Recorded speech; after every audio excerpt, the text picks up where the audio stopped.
इयम् आकाशवाणी सम्प्रति वार्ताः श्रूयन्तां प्रवाचिका निधि तिवारी।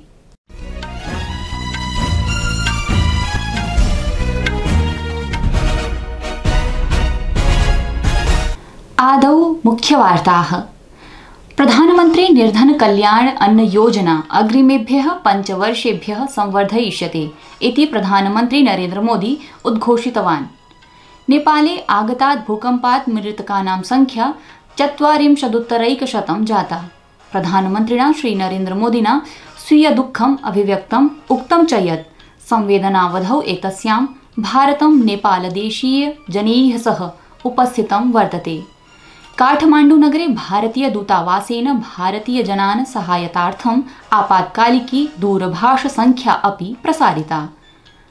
पाकिस्तानदेशे पंजाब प्रान्तस्य मियावली क्षेत्रे वायुसेना प्रशिक्षण केन्द्रे अद्य प्रातः आयुधधारी आक्रमणकारिभिः कानिचित् विमानानि ध्वस्तीकृतानि। अपि च ICC इति पुरुषाणां क्रिकेट विश्वचषक प्रतिस्पर्धायां न्यूजीलैंड पाकिस्तान दलयोर्मध्ये बेंगलुरु नगरस्य M चिन्नास्वामी क्रीडाङ्गणे प्रतिस्पर्धा प्रचलति।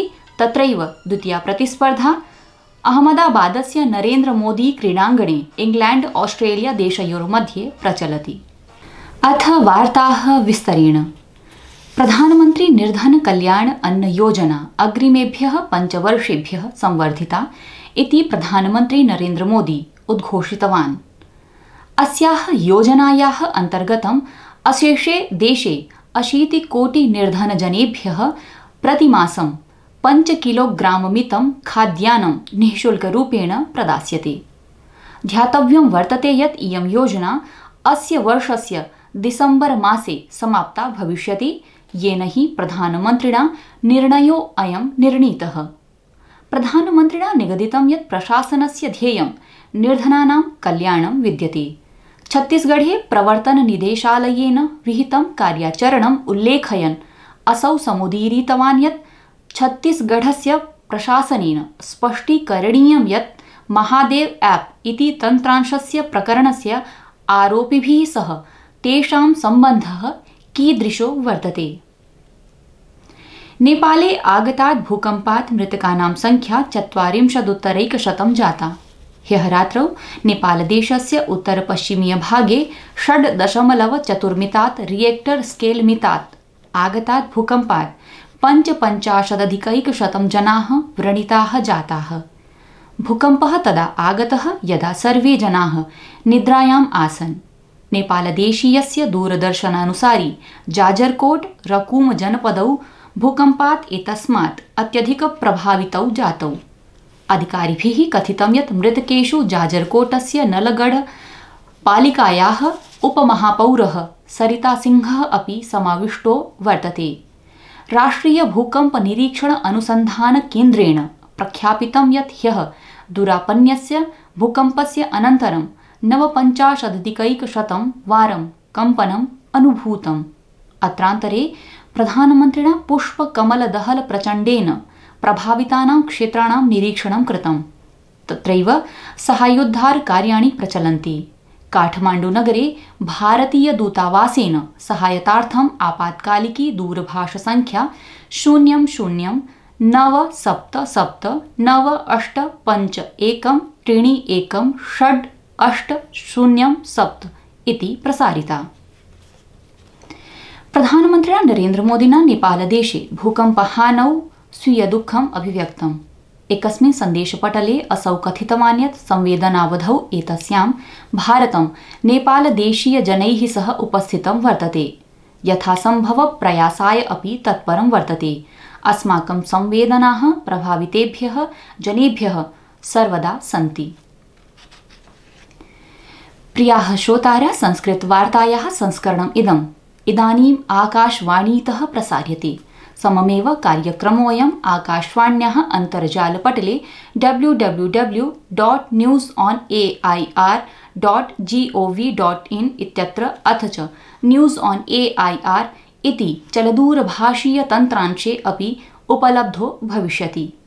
केरल उच्च न्यायालयेन सर्वेषु धार्मिकस्थानेषु प्रतिकूलसमये स्फोटकपदार्थेषु प्रतिबन्धः प्रख्यापितः।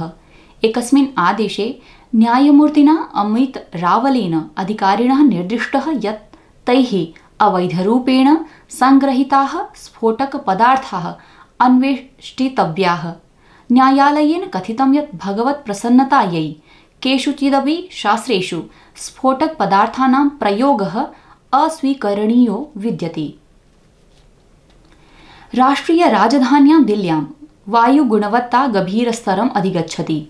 अद्य सम्पूर्ण राष्ट्रियराजधानीक्षेत्रे धूमस्य स्थूलस्तरं दरीदृश्यते। केन्द्रीयप्रदूषणनियन्त्रणमण्डलानुसारि अद्य प्रातः 7 वादने दिल्ल्यां वायुगुणवत्तासूचकाङ्कः 40,400 समङ्कितः। दिल्ल्याः उपराज्यपालेन VK सक्सेना इत्यनेन ह्यः वायुगुणवत्तायाः समीक्षायै आपातकालिकोपवेशनं समाहूतम्। एतस्मिन् उपवेशने वायुगुणवत्तासम्बन्धोपायेषु चर्चा समनुष्ठिता।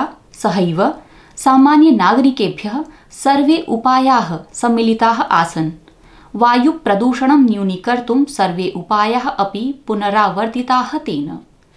अखिलभारतीयायुर्विज्ञानसंस्थानस्य दिल्ल्याः औषधिविभागस्य प्रमुखेण डॉक्टर अनन्तमोहेन आकाशवाण्याः वार्ताहरः सूचितः यत् जनाः गृहे एव वसेयुः।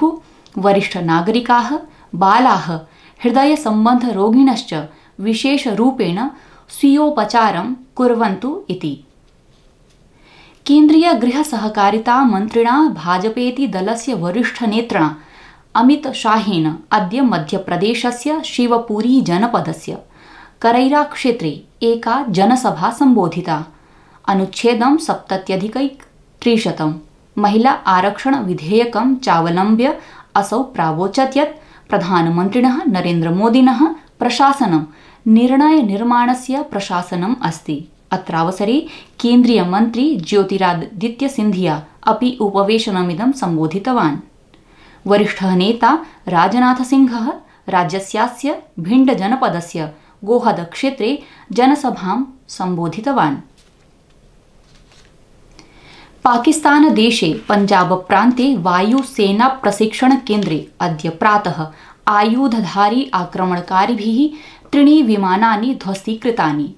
पाकिस्तानस्य सेनया एकस्मिन् वक्तव्ये प्रोदीरितं यत् भुशुण्डिकाधारिभिः पाकिस्तान वायुसेनायाः मियावली प्रशिक्षणकेन्द्रे आक्रमणं कृतं, परञ्च सैनिकैः 3 आतङ्कवादिनः व्यापादिताः। ह्यः पाकिस्तानस्य बलूचिस्तानस्य खैबर पख्तूनख्वा प्रान्तयोः आतङ्कवादिभिः 15 सैनिकाः मारिताः।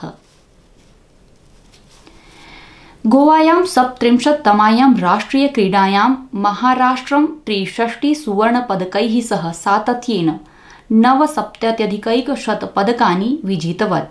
सर्विसेस् स्पोर्ट् कंट्रोल इत्यनेन 50 स्वर्णपदकैः सह 94 पदकानि स्वीकृतानि।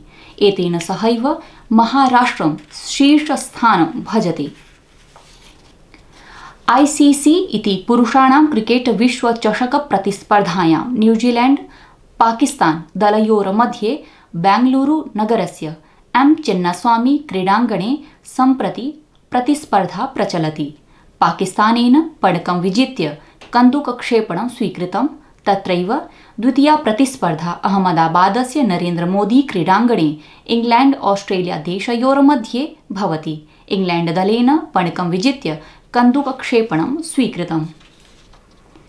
प्रियाः श्रोतारः, संस्कृतजगता सम्बद्धैः क्रियाकलापैः संवलितस्य साप्ताहिकी इति विशिष्टकार्यक्रमस्य प्रसारणम् आकाशवाण्याः FM गोल्ड प्रवाहिकातः अथ न्यूज़ ऑन AIR इति यूट्यूब वाहिन्याः च शनिवासरे मध्याह्ने 20:01 भविष्यति। एषः कार्यक्रमः पुनः रविवासरे अपि तस्मिन् एव काले श्रोतुं शक्ष्यते इति वार्ताः।